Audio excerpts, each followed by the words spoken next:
3, 2, 1. Well, I come bearing gifts for you all, and nothing can compare to the ones that you love. 3, 2, 1. It would not be a proper finale if we didn't run into a few snags, but that's okay. From what I hear, our special guest may be pulling a rabbit out of his hat. First things first, this is the season 2 finale of Burn It Down. We have had a blasty, as the kids say, mucho macho, and we've had a blasty. Been such a wonderful time. Thank you, everyone in the background. Thank you, Jamie Bennett. Thank you to the badass lady, Renée Yaworsky, driving and making these dreams come true every Monday night, 9 p.m. This has been a wild ride. We're super excited about starting season 3 in the middle of January, and we got some tricks up our sleeves. But this guest, he's been on the show before. We've been working together for about 15 years. I was trying to describe him today. I'm like, yes, he's a movie buff. Yes, he's written scores. Yes, he's written plays. He's a playwright. Yes, he's a comedian. Yes, he's written books. But what you guys don't know is he's really good with animals. He'll go to the edge of a field and just go like this. And all of a sudden, like donkeys and horses start running towards him and going, Bootsy, Bootsy, write me a musical. This man, we've been working together on stage, off, behind the scenes, and texting each other a lot. Really, really messed up jokes for a long time. So, bucket of fish. Ladies and gentlemen, Acoustic Boots, a.k.a. Jeffrey Butzer. Oh, hey, what's up? I didn't know you were.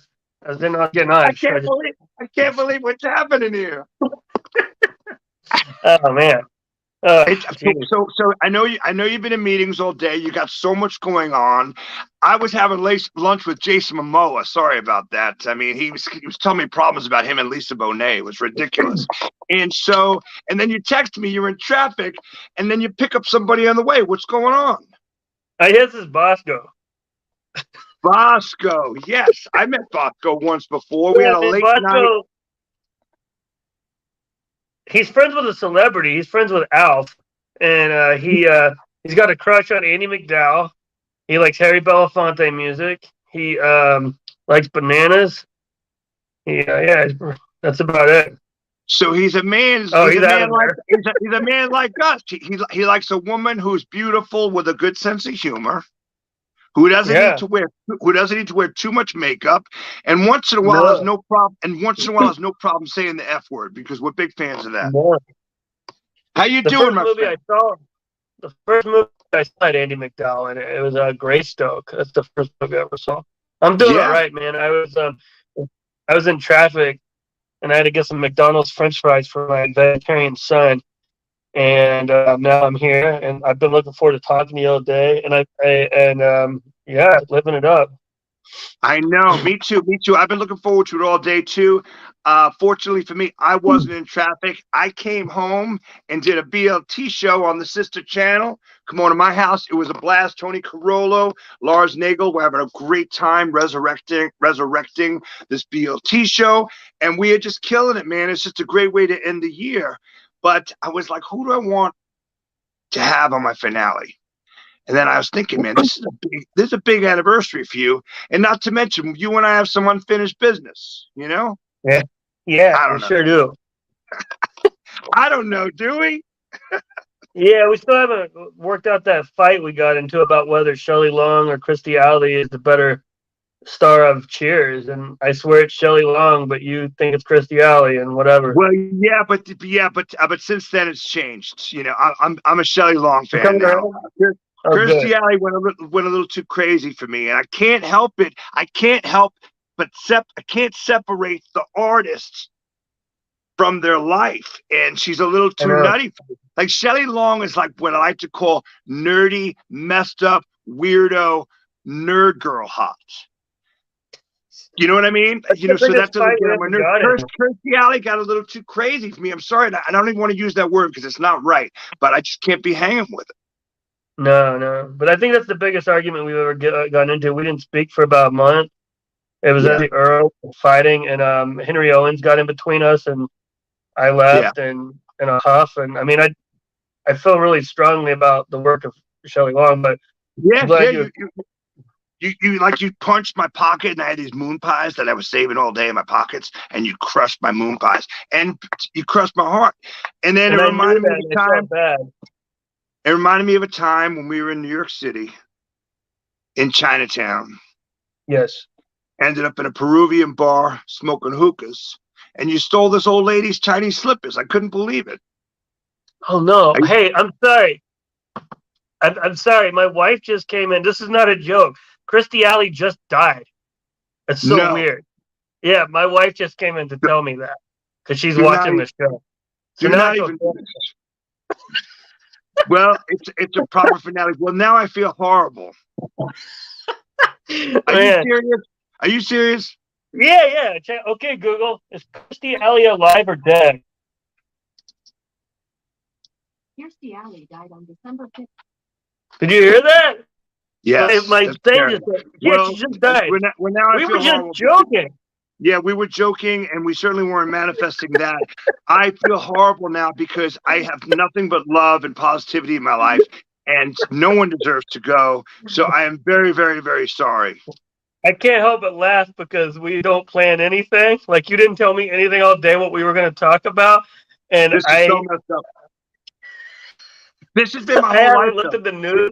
Listen, so condolences to the Alley family and the Scientology family and everyone. And I am so sorry because no one. There's no way I can't even look sincere right now. This is terrible. So you're really messing me up. This is not planned. This reminds me of I've told this before.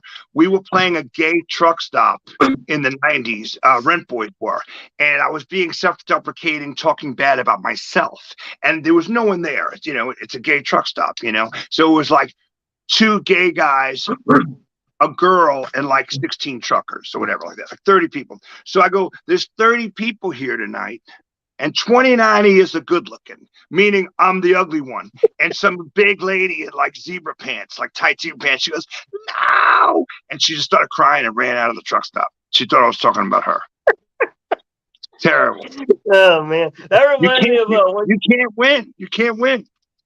That reminds me of about 20 years ago. I was working with this guy named Eric Horowitz, and I started doing the too soon when somebody would talk about somebody that died like in the 1800s, and then a week later he comes back and he's like, "Man, I tried your thing at a comedy club, and this female comedian got up and she was like, man, I want a ghostwriter, but not like, you know, somebody alive. I mean, an actual ghost, like the ghost of you know, Yeats or something." And then he yelled out too soon, and then she started crying and ran off stage. And yeah. Well, first things first, I also got to give a shout out to everyone in the background at TCB Studios. Shout out to Kelly Hester and Michelle Hester and Death Pickles, who have been our sponsor for all of season 2. Thank you for Clear Guinness. Guinness has been sending me some stuff. We've been having a blasty. But hey, everyone in the back, stop for a minute. Please tomorrow send notes to the Alley family, and please make sure we make a statement saying we're so sorry for the loss of Kirstie Alley. Yeah, I really do like her. I was just joking. I didn't even. That was just so weird because the first thing that popped in my head was Cheers when I saw you for some reason. Yeah, of course. Yeah, because I look like people say I look like Alec Baldwin had a baby with Ted Danson. That's true. Yeah. But yeah, no, I like Kirstie Alley. What else? She was in some good movies. I don't know. I'm sorry. I'm sorry about that. I will say this. I rented a cabin in New Jersey in like 2014. I was doing the commercials and doing some work, and I was in New York, and I was like, let me get out. Well, I usually get slow in the winter, November and December. So I basically was like, I'm going to go into this cabin and eat some maybe some mushrooms on my salad and hang out. And a friend of mine gifted me a VCR with 11 seasons of Cheers. And I watched all of them over like 5 weeks. And I got to say, It was awesome. It aged well, and I loved all of it. So again, much love and respect, courtesy Alley. Waiting. And we should find out what Shelley Long has said. So we'll Google that after the show. Yeah, we'll find out if she's spoken out yet. I think they got along. Shelley left how does this even happen to us?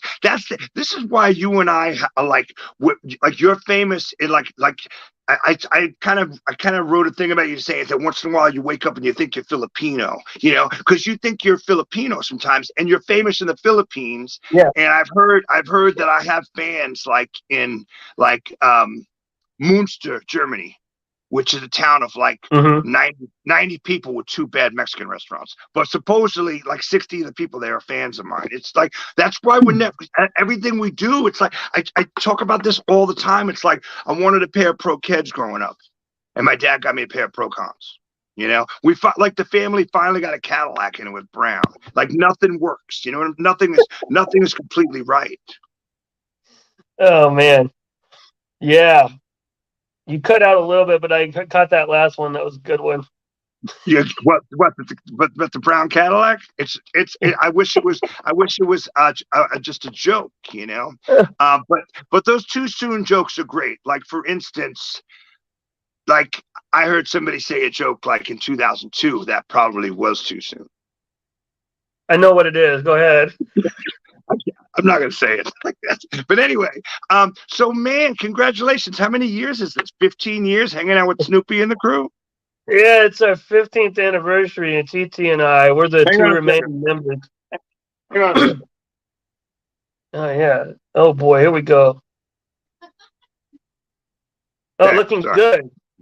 I'm playing a show in Philly. I'm playing a show in Philly this weekend, just as Santa, and I figured I'd get in. You should come play. It's going to be great. I'm working hard. I'm doing 3 sets. It's ridiculous. It's redunculous. So, yeah, is it 15 years? It's our 15th year, yeah. Congratulations. This is big. This is really, really huge. I've told this story, but not with you in the room. So I should tell one of the best Charlie Brown Christmas stories we have is one year you were going to come up to the Pogue stuff. And then you got sick and did not make it. Yeah, I was going to do Fairy Tale in New York or something. Yes.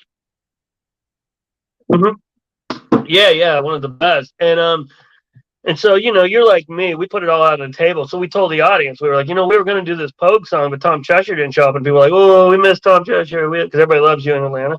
And then TT and I were like, anybody just want to sing it? You guys know the words. And this rockabilly-ish girl came up, and if you're still out there, contact us, and we'll work it out where you actually come sing it. But she stood up there, and she just was like, I need a guy now. And we were like, well, I don't think anybody's coming up. All right, give her a hand. And she wouldn't leave. And she just wouldn't get off the stage. And we were like, what do you want to do? And she's like, I want to sing a song. We were like, what do you want to sing? We'll play anything. And she's like, I don't know the words to anything. And and it was and this was 4 or 5 minutes. She's just like Christmas party hammered. Yeah. And it was, and she wouldn't leave. And then we tried to just do her like a Frosty the Snowman or something. I was like, we just sing whatever. And she just stood there. And then she finally left. And I felt so bad for whoever rode home with her because, they heard about it for a month. And, 10, 12 years later, I'm still talking about it. So if you were insecure about it. And didn't she kind of bitch at you? Like she was mad at you that you're like, yo, you got to go off the stage. You're not professional. You got to go. She just didn't really answer. She just was like, no, I'm not leaving. And then she just stood there and was like, we didn't know what to do. Because we're not showbiz people, we're ballroom musicians. So I don't know how to handle. There's not, I don't know if there's security and stuff. I think there is at the Earl. Sure, but yeah, it totally is. Now, for those watching, we have talked about it a little bit. I think tonight's another milestone. Besides being the season finale, I think you're the most often guest I've had. So this is probably your 3rd time, and we'll probably have you on twice next year. It's going to be awesome. But you came up with this idea with the badass, brilliant TT Mahoney. Praise, love, and respect, TT Mahoney. Amazing. To do Vince Guaraldi's Charlie Brown Christmas, which really is a beautiful jazz record because he was a jazz player before, not completely successful, I guess, but this is what made him really big, right? Yeah, I mean, in '61, he had that Impressions of Black Orpheus that he had a hit with, because that's back when you would have instrumental hits. But what had happened was they wanted Brubeck, and Brubeck was like, "No, I don't want to do it." And they were like, "Well, who's another white guy in San Francisco we can get?" so they got old Vince. And he pulled a rabbit out of a hat. Yeah, they pulled a rabbit out of a hat. And so that's how the story goes, and it's really cool because you should really like listen to all of Vince Guaraldi's records. They're nuts. He's a weird piano player, and it's a weird choice for a Christmas album. Yeah, for sure. So you basically do this pretty close to verbatim with a few of your own hints, and you really do have amazing players that play with you. Yeah. And you get on stage. I was talking about this with Renée last week. Yo, Renée, oh my goodness, we hit it out of the park last week. Epic conversation. We had such a wonderful time talking. I was talking a little bit about what's up, Oscar? How you doing, man? He's like, "Where's Andy? Where's Andy McDowell?" Where's Andy?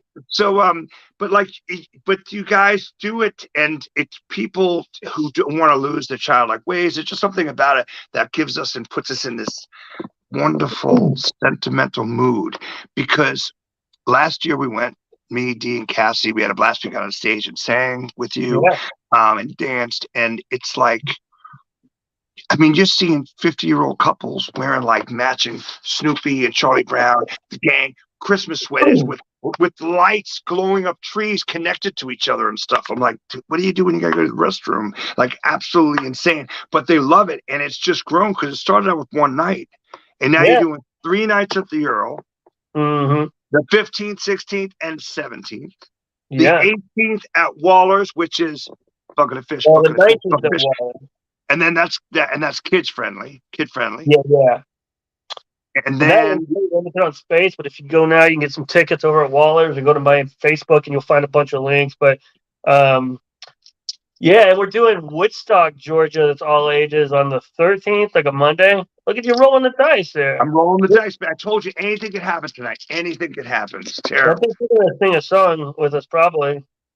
I've been trying to. You've come up before. And you do private.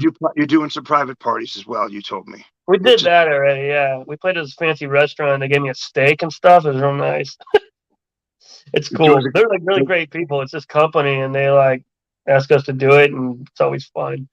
Yeah, man. This is it's really fun. We do play it pretty close to the original, but I mean, Titi and Mike Bashir are real jazz bows, right? And so like we play it like the form, but the solos like we figure it out every night. So it's like a real jazz show. Like that's why I think a lot of people like ours, because it's like a little nutty, and like sometimes it's sometimes it's one thing and sometimes it's another. But it's I don't know, man. They've always been pretty fun. I don't think they've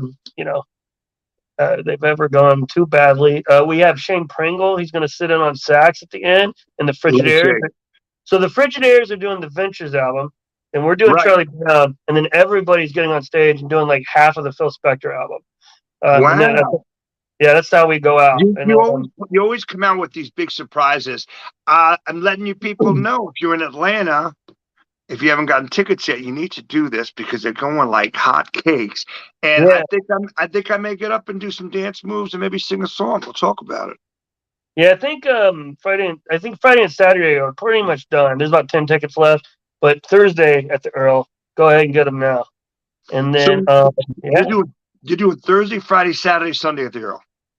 No, not doing Sunday. Just Thursday, Friday, Saturday, Sunday off, Monday night at Waller's. Waller's, yeah. Waller's is pretty small, so that's like a friends and family kind of thing. So you guys are hearing. Yeah, I know Cassie's going. James Joyce got tickets for his daughters. Shout out to James Joyce. That's wonderful. We'll be going but that's awesome because it's kids are going to see this, and basically you're setting yourself up that you could do this thing for another 15 years if you want to, because people bring their kids, the kids get older, they have kids, and they're all wearing these horrible Christmas sweaters. But what sucks is kids don't have money for merch, so I don't really care if they come, That's how I make my money. I'm just kidding.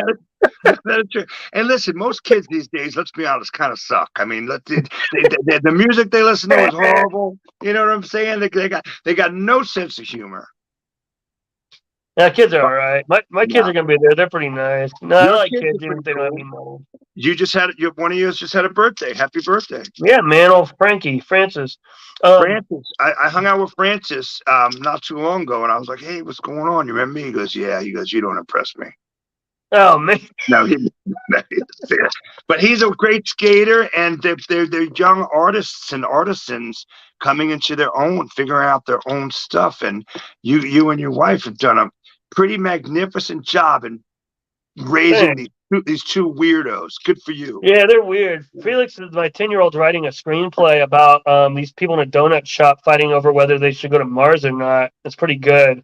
There's I spit love it. take, there's meta humor. It's really funny. Um, but yeah, man, I started to say something. I totally spaced, but I don't know. It'll come back to me. Oh my God, I'm still messed up about Cheers right now. I know, man.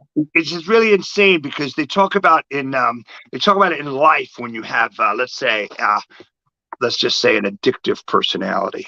I got to get up at 3 a.m. and I don't need to be getting, let's just say, leathered. And what just happened just now is completely a trigger. I want to go downtown and start blowing dudes and partying with goats and smoking crack. It's ridiculous. This is terrible. That's all. Was like when you said blowing dudes. Yeah. Blowing dudes. And by the way, again, thank you. Guinness Clear. So this is water, but I do love all these Guinness bottles, these glasses that we've been getting. So what else you got going on? I mean, you had a very busy year. The book, the play, you and TT Mahoney ending the year, right? Yeah, we what else? Yeah, I wrote a screenplay for Jeff Shipman to direct. I think there's a part in it for you, I hope. And then I'll make a very good cab driver or probably bartender or like a door guy in a club. Yeah. But also if you want me to do it's crazy because I always laughed at the thought of being in a doing something, and I've had friends for years ask me to be in small films they've done, and I've always said no because I don't get it, and now I'm getting old. I'm like, man, I should try it. I do kind of get it. Let me now I'm asking people to be in their films, and they're like, I got nothing for you. Yeah, you should do it. Everybody can do movies, right? Well, I love working with you, and I'm a huge fan of Jeff Shipman, wonderful photographer, and he's done some beautiful short films that I've seen. So, Jeff Shipman, if you're watching, shout out to Jeff Shipman. I don't do auditions. I just want to be in. No, I'll do an audition for you too. It would be great to be in your movie. Yeah, I hope we make it. I want to get Eric Roberts. He asked me who I liked, and he's like, "Who do you see in some of these parts?" And I was like, "Eric Roberts." And then we looked it up, and Eric Roberts is pretty much doing any movie you ask him to right now. Sure, he's like Nicolas Cage Jr. Yeah. They just say yes, which is awesome. He's so great though. Like Pope of Greenwich Village, Star 80. He's in a million good movies. Best of the Best. He's a great actor. I love Eric Roberts. But yeah, that's about it. I feel like I'm super busy all the time. But yeah, I'm just like right now I'm just focused on Charlie Brown and like trying to add a couple songs this year and just writing. I want to write another book. I trying to come up with some jokes, and I want to see you more. Man, you've been back for a bit and like I barely see you, but I barely see anybody. I've had a busy time, and I'm still trying to figure that out as well between work and life and family stresses. I've let some of it get the best of me, and I can't because the reality of all of it is how do I say this? I used to not be very much a fan of myself. Like I just didn't. Well, when we met, you saw me have my ups and downs. I didn't like myself, and these days, I kind of like myself. I almost love myself, so I want to be around. I think I have 3 more records in me. I'm the same. I certainly need to write another book of poetry and maybe be in a film with you and Jeff Shipman. So I want to be around for another 30 years to take care of my loved ones and stuff. So I'm basically trying to regroup and reinvent and make myself better. I was going to try to put on another hat right now. But I didn't want to have what they called what happened with Justin Timberlake and Janet Jackson, a wardrobe malfunction. So I'm just going to stay like this. Let's stick with that one. That's a good one. That's a good hat. I feel like every hat I tried to wear. People on the internet make fun of hats, and then I'll see a meme about it, and I feel self-conscious about my hat. Yeah. Well, People hate hats.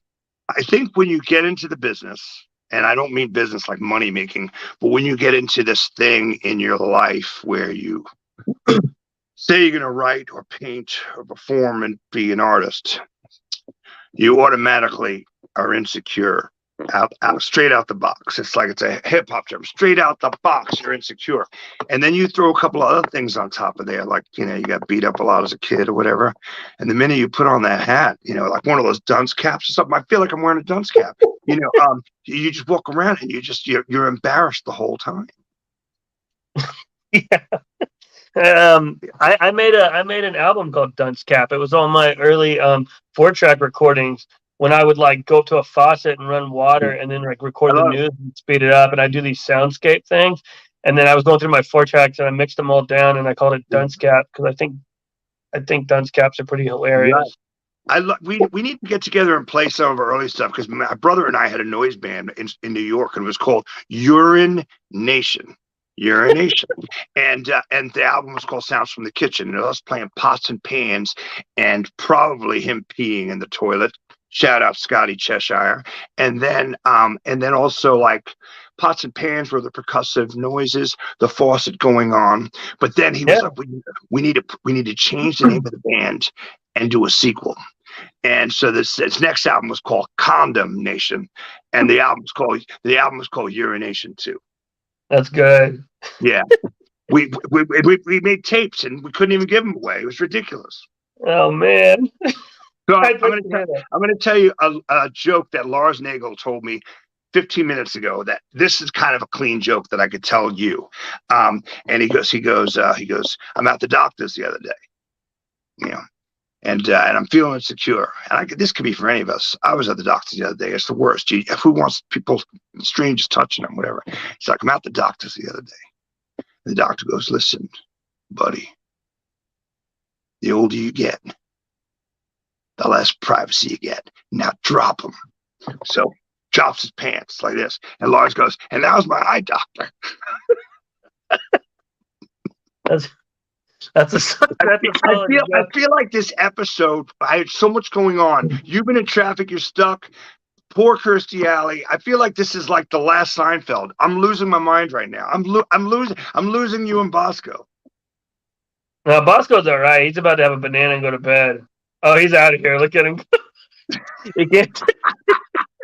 he's done. Everybody. So I do need to tell everyone the Earl shows all do sell out, and it's awesome. And I'm going to get up and do a song with them. So I would suggest you get your tickets now for Thursday, Friday, or Saturday. Yeah. I'll probably perform Friday and Saturday. I got to figure it out. I'm going to be out of town. I'm going to the East Coast. I'm on the East Coast. I'm going northeast. I'm going to be in Philadelphia. I'm going to be in Philadelphia this weekend. Yeah, man. But I'll be back next week, and we'll figure it out. But I definitely will get up and do a song with you. I'm honored that you always ask me to, you know, and I need to get you on the 2 records that I'm working on, West End and TCB. I mean, got to get you playing on it. 40 or something. Yeah, I know you haven't been doing much music at all. No, but at the beginning of the year, I'm going to put together a new one of the like my piano, accordion-y kind of bands with. If Ben Davis is watching, I'm going to call you soon because I want Ben to play some clarinet and sax and stuff.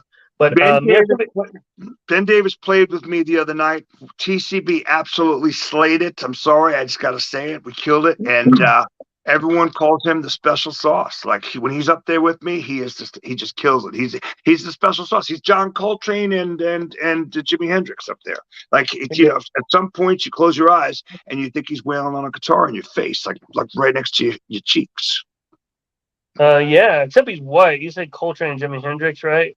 Right. If Jimi Hendrix and John Coltrane had like a baby with like Robin Williams, you know, because he also tells jokes in between songs. You know. Yeah, Ben's really funny. I like hanging out with Ben. We did that David Lynch themed band that we did a little mini tour with, and I enjoy when I get to see Ben. Ben and I had a band for one night called Meat Yard, and it was him on sax and then I was doing loops, and it was all improvisational music.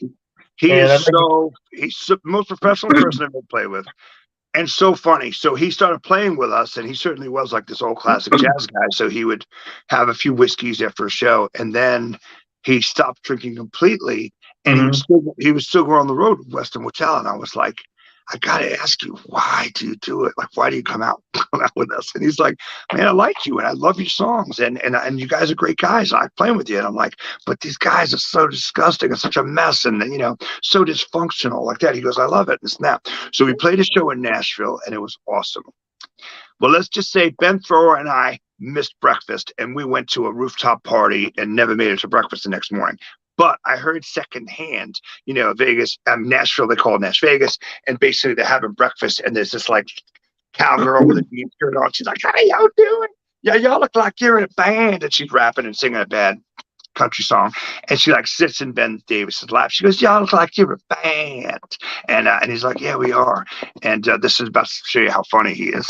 And she goes, what's your name? And he goes, well, Western Hotel. And I believe it was him and Troy King, Stiff Penalty, and Brian Kinchlow. And she goes, what do y'all sound like?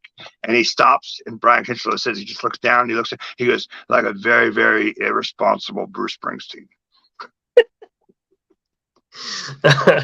Man, that's a good one. I have a rooftop story about Ben Davis. I was on a rooftop watching what's her name, Liz Brasher play. And this drunk guy came up, and he had a drumstick, like one drumstick in his back pocket, and he was like, hey, let me play your drums. And he's like, no, we're the band, we're gonna play. He's like, let me sit in on a song, I've been playing drums for 35 years. And me and Ben are just standing there watching this, and Lee's like, no, man, we're good. He goes, come on, who else do you know has got one drumstick? And Ben Davis goes, that dude from Def Leppard. That's what I'm saying. He's really, really quick and perfectly dry and witty, and he's so good, man. Unbelievable. Yeah, he's great. We got a good bunch of pals. Even that one guy's all right. But no, I don't want to get into talking about him right now. I'm gonna mention somebody, and then my wife's gonna come in and be like, "No, stop it! They're dead too." Yeah, Eric Roberts just passed away. Man, don't say that. That is terrible, because we are huge. I was gonna say Mickey Rourke or Eric Roberts, stay alive, because we want to work with you. Yeah, man. And I actually prefer we could do Pope Greenwich Village too. Electric Boogaloo. Plastic surgery disasters. No, it's funny, because going back to our opening, I actually prefer the Christy Alley episodes. I don't know why when I made up that story, I took the side of Shelley Long, but I did. And the thing is we certainly didn't plan this, because you threw me off. I had all the stuff written down. It's ridiculous.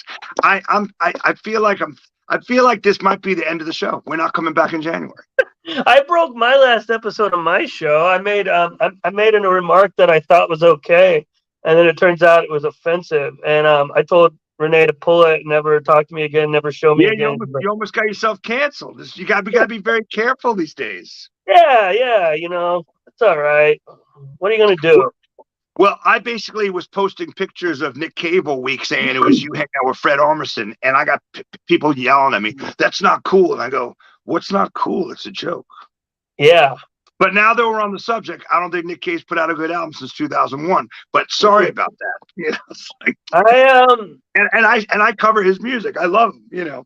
But the last few were kind of not that good. But see, I shouldn't even be talking about that. Now I'm gonna get Renee, cut that out. See, this is ridiculous. I should actually be drinking. Now let's. I'm trying to think of who else we can talk about. Well, one time, Claire Lodge, right?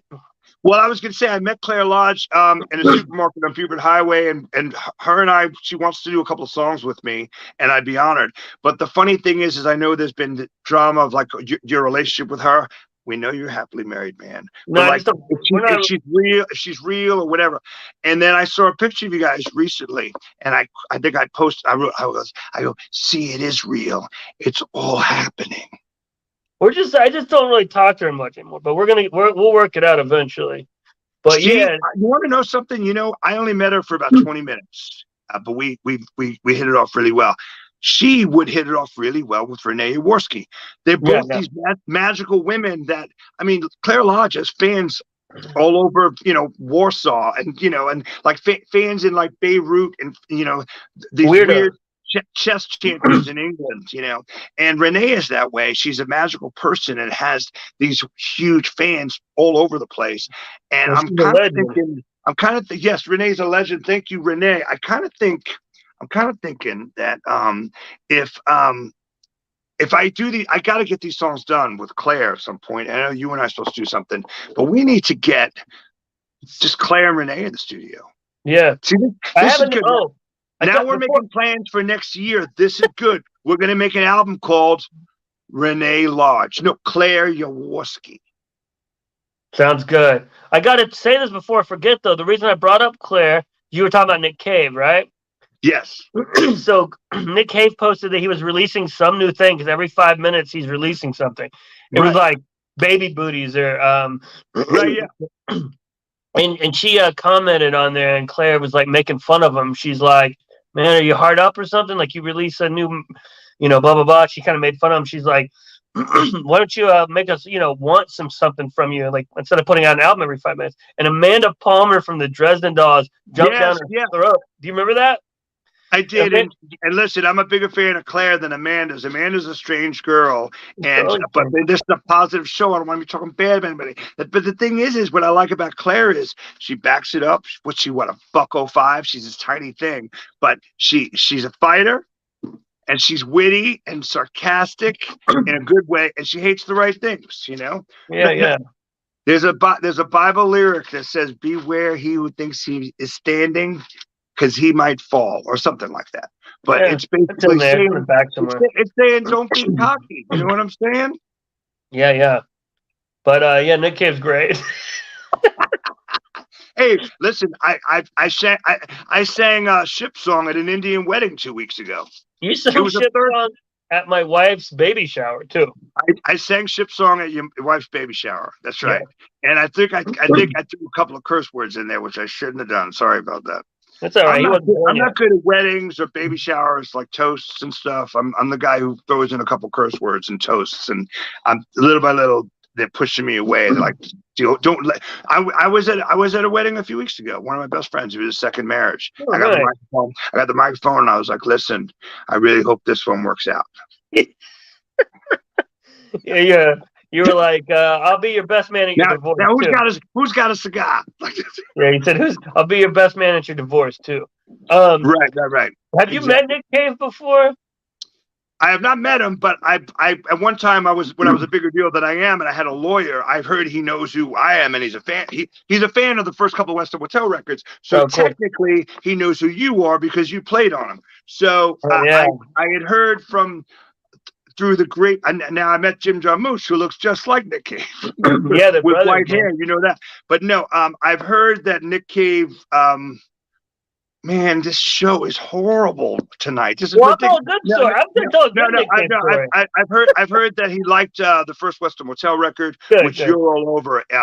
When I was trying to, I actually love where I'm at with what I'm doing, because I do everything on my own terms now, and I do not expect to make any money. But at a time when I was like on labels and trying to make money, I had management and lawyers and publicists and stuff, which the little money I made went to that.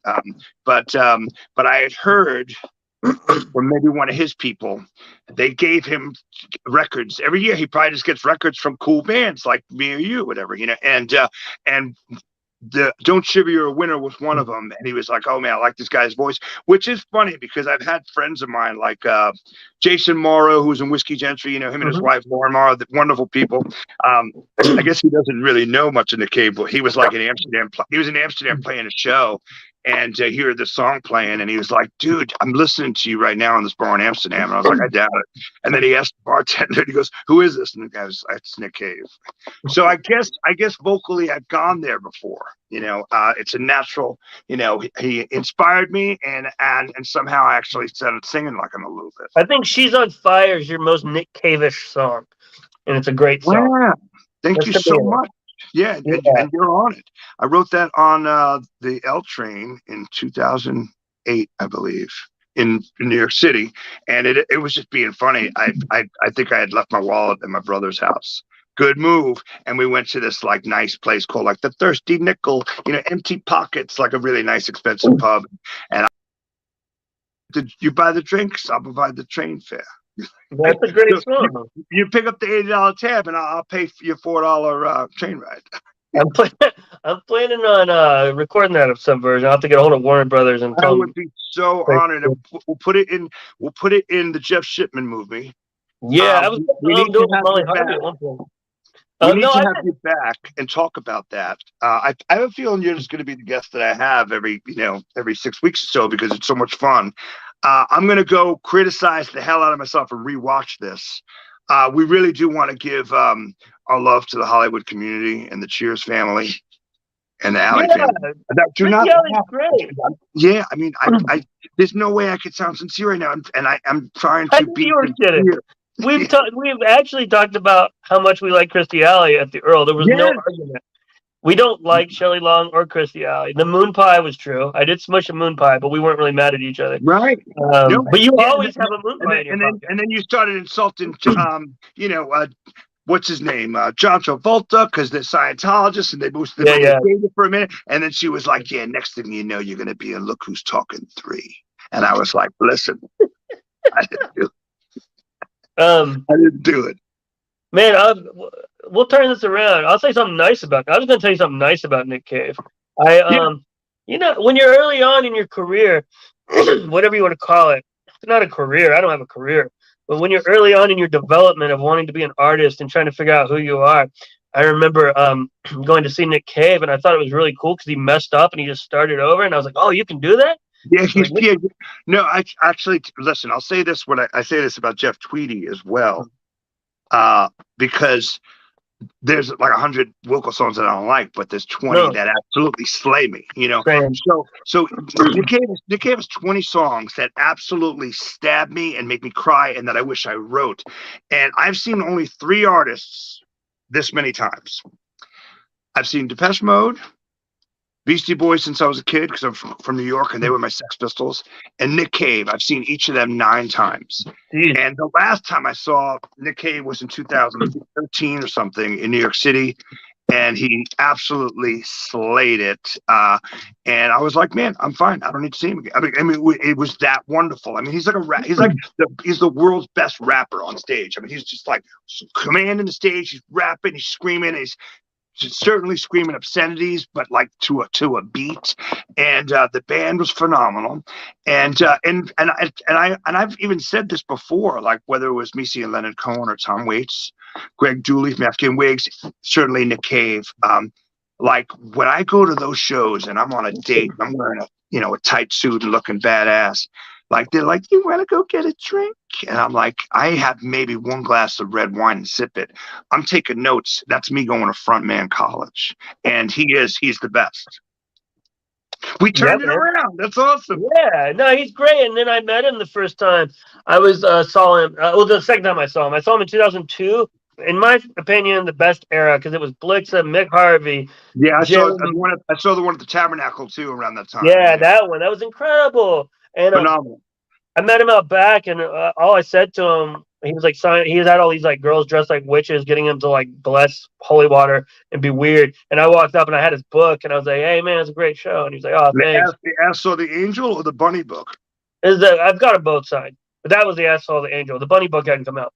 But yeah, I walked up and I was like, "Hey man," I was like 19 or something, and I was like, "Hey, you were my first show. I saw you at Lollapalooza in '94," and he's like, "Oh, I'm really sorry about that." And he apologized to him. That's a good sense of humor, because that man has no business playing outside at a festival 2 PM. I mean, but I was like 14 and it blew my mind. I'd never seen anything like that. And then I hung out with Mick Harvey, because like Mick Harvey, everybody just wanted to talk to Nick and Warren. Actually, Warren wasn't as big yet. I ran up and started talking. Warren developed to be a cult, have a cult following. I mean, I was a big Dirty 3 fan. I saw the Dirty 3 at the point, and I actually drove to New Orleans in 2001. And it might be the best Nick Cave show I ever saw, was at the Orpheum Theater. Talk about goths coming out in New Orleans Halloween week.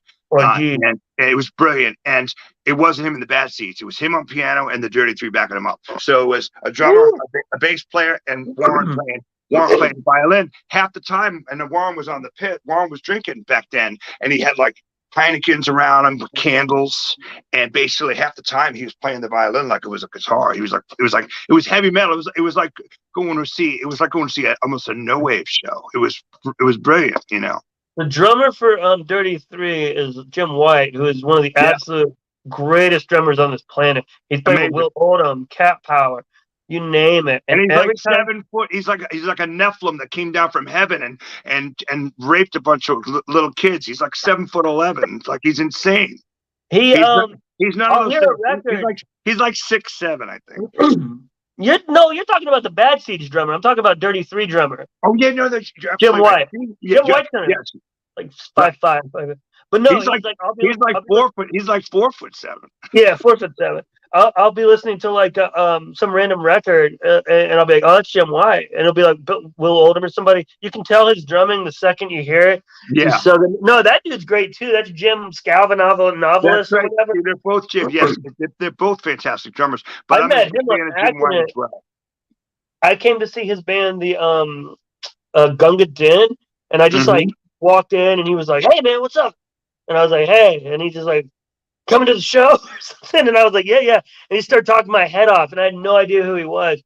And then I walked outside, and Melissa was like, my wife was like, "Who is that guy? I mean, I know he was in the band, but who else does he play with?" I was like, "I don't know." And I opened it up, and I read his name. I was like, "Oh, that's that dude that's on all the Bad Seeds records." Yeah. And I had no idea.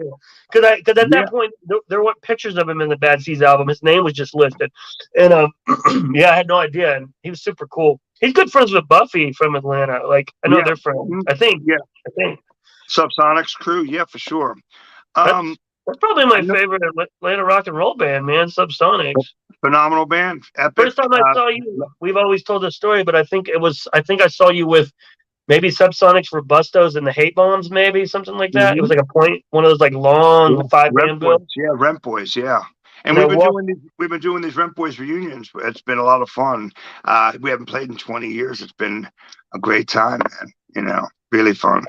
And then I saw you at this is before I knew you. This is when I used to just go see you. And I remember seeing you at Music Midtown, and right behind us, I think Everclear was playing, and then they were done. But it was just funny because they were yeah, and he kept saying yeah. And then you guys played. It was great. Yeah, I don't know if that was doing anything. We said no. We don't want to say yeah. Man, man, the guy from Everclear just died.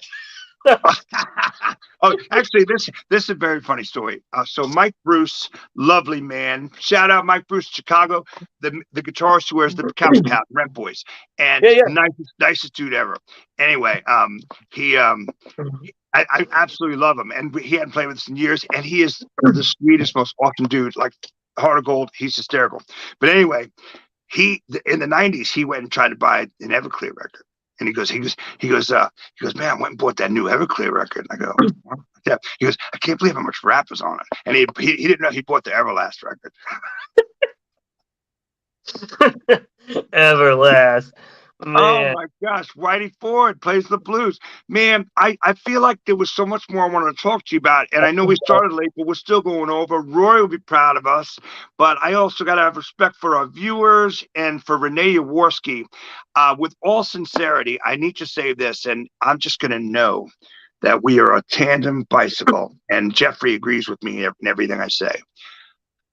CCTV has been this wonderful experience and really wonderful, I know, to me, and I think Jeffrey as well, and Bosco, you know, and I love doing this show, and I'm super excited about coming back with a bunch of new stuff and new guests next season. Season 3, can you believe it? They said it wouldn't last, and feel so good about all of these interviews that we're doing and these conversations, and even us, you and I mean, basically we just proved to the world that we're immature. Other than that, we still have good hearts and we're wonderful, you know. Yeah, I remember when I met one time when we first started really hanging out, you were like, me and Boots are like a couple 13-year-olds texting each other. And I was like, yeah, I forget. I was like, yeah, we're always just I can't even say it. Never mind, my kids might be watching. I said something horrible to you. Oh man, I should tell this time when you stole I should tell that time when you used one of my really bad jokes on stage, and then you blamed me for it. Yeah, can I tell that? I didn't mean to do that either. Sorry about that. Can I tell that?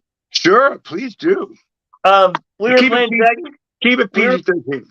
No, we were just me and you were playing Dragon Con weekend. Yeah, and, I love that. I love that. By the way, this is a great joke, actually. Yeah, I love a joke that makes you think that's awful, and then you're like, oh, that's okay. And I was like, so I told it on stage. So the setting is it's Dragon Con. No, I got I gotta tell it the way what happened though is I told it on stage as in the first person where I was like blah blah blah, and then Tom gets up and he's like, hey, my friend Jeffrey Butzer over there said he was or my joke is I was like, hey man, Dragon Con's in town. I went down there, had a great time, met a couple colored girls, a blue one and a green one. Yeah, and that's all. But then you got up and you were like, man, my boy Boots over there was over at Dragon Con. He told me he met a couple colored girls. Okay, our next song is. Yeah,